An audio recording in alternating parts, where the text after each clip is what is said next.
আসসালামু আলাইকুম।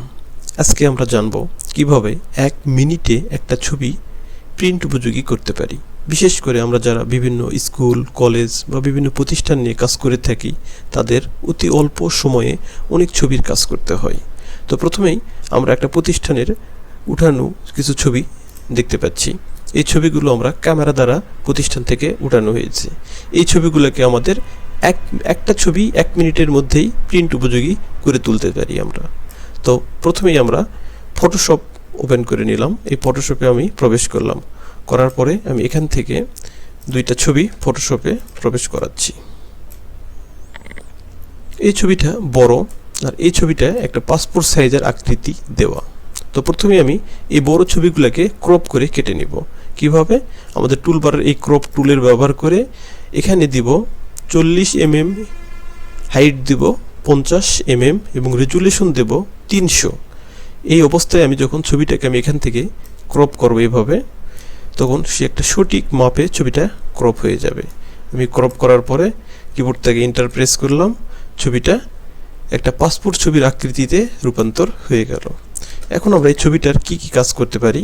আমরা ব্যাকগ্রাউন্ড পরিবর্তন করব, ছবিটাকে আর একটু ঘষা মাজা করে একটু সৌন্দর্যময় করে তুলব যাতে ভালো লাগে দেখতে। তো এই চুলের পাশের যে ব্যাকগ্রাউন্ডটা, এটা পরিবর্তন করতে গেলে আমাদের অনেক ঝামেলা হয়। এই ঝামেলাগুলো থেকে আমরা মুক্তির জন্য আমরা আজকে যে পদ্ধতি ব্যবহার করব সেটা হচ্ছে অনলাইনের মাধ্যমে আমরা এটাকে এডিট করব। তো প্রথমেই আমি এই ছবিটাকে সেভ করে দিলাম। এই ফটোশপ থেকে আমি এগুলোকে ক্লোজ করে বের হয়ে গেলাম। এবার আমি চলে যাচ্ছি ইন্টারনেটের একটা পেজে। এখানে গুগল অপশনে আমি লিখব AIEASE.ai। আমি ইন্টার দিয়ে এটার ভিতরে প্রবেশ করলাম। প্রবেশ করার পরে আমি এখানে ফিচারটা দেখতে পাচ্ছি AI এর একটা ফ্রি AI ফটো এডিটর। এখানে প্রথমেই আমাদের অ্যাকাউন্টটাকে জিমেল আইডি দ্বারা লগ ইন করে নিতে হবে। এখানে প্রবেশ করার পরে এখানে আমরা অ্যাকাউন্ট খোলার অপশনটা দেখতে পাবো। এখানে আমরা সাইন ইন করে নেওয়ার পরে এখানে এআই এর অনেক কার্যক্রম আছে। তো এর মধ্যে আজকে আমরা সংক্ষেপে যেটা জানবো এআই এডিটর নিয়ে। এআই এডিটর এখানেও অনেক এডিট অপশন আছে। এর মধ্যে আমরা ব্যাকগ্রাউন্ড রিমুভার এই অপশনটাতে আমরা ক্লিক করব। তারপরে দেখতে পাচ্ছি রিমুভ বিজি অর্থাৎ ব্যাকগ্রাউন্ড ফর ফ্রি। আমি এখানে ক্লিক করব। ক্লিক করার পরে আমি এই পেজটা দেখতে পাচ্ছি। এখন আমাকে বলতেছে ছবি এখানে আপলোড করতে হবে। এই আপলোড মেনুতে ক্লিক করব। আমি ডেস্কটপে যেখানে ছবিটা রেখে আসলাম আমি সেই ফোল্ডারটাই চলে যাচ্ছি। তো এখান থেকে আমি যে কোনো একটা ছবিকে আমি এখানে ক্লিক করে ওপেন করে নিলাম। ছবিটা অটো ব্যাকগ্রাউন্ড পরিবর্তন হচ্ছে। এক্ষেত্রে আমাকে 10 সেকেন্ড সময় অপেক্ষা করতে হবে।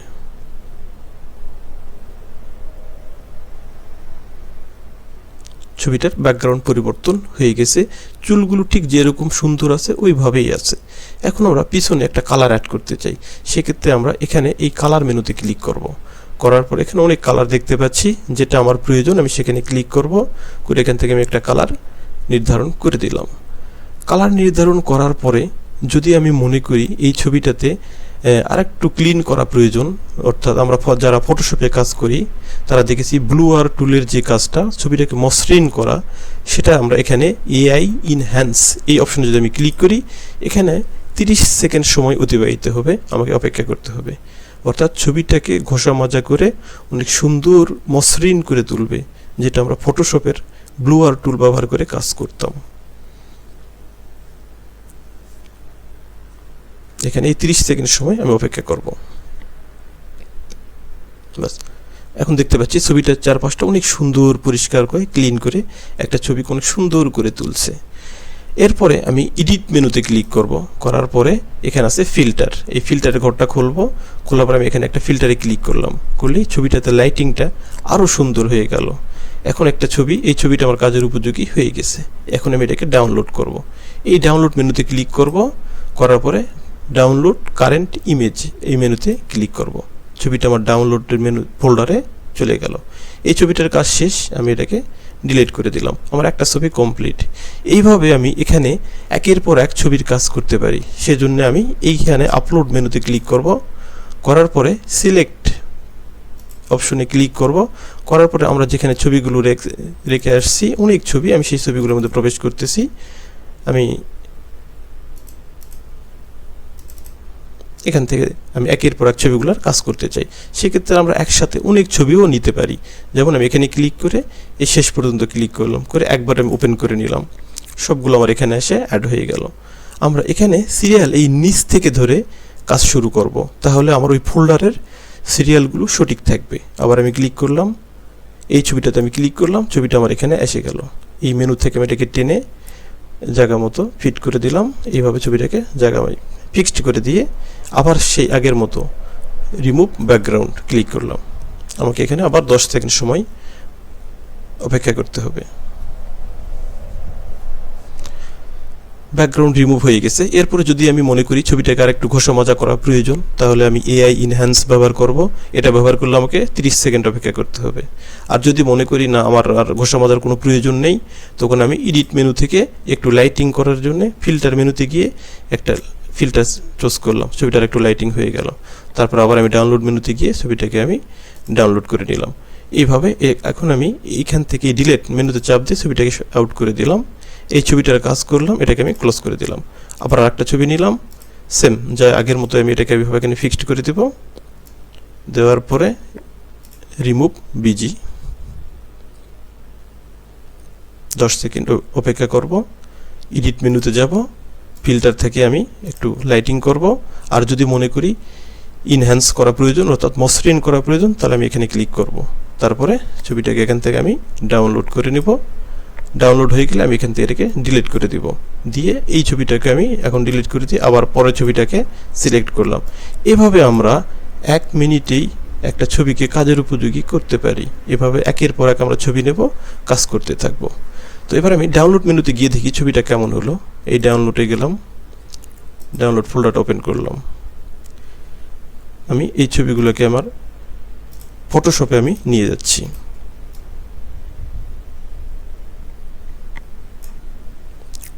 ফটোশপে নিয়ে এসে আমি ছবিগুলো দেখতেছি, ছবিগুলোর মান প্রিন্ট উপযোগী হয়ে গেছে।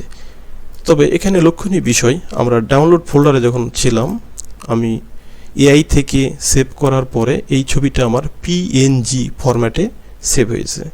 আমরা চাইলে পিএনজি ফরম্যাট ব্যবহার করেও যে কোনো ধরনের কাজ করতে পারি।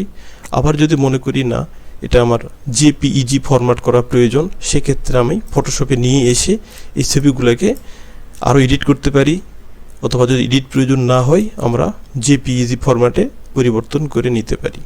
যদি আমরা আরও এডিট করতে চাই, এই ছবিটা এডিট করতে চাই, ইমেজ মেনুতে যাব, ইমেজ সাইজ থেকে আমি এটা রেজুলেশন বাড়াই দিব, দিয়ে ওকে করব।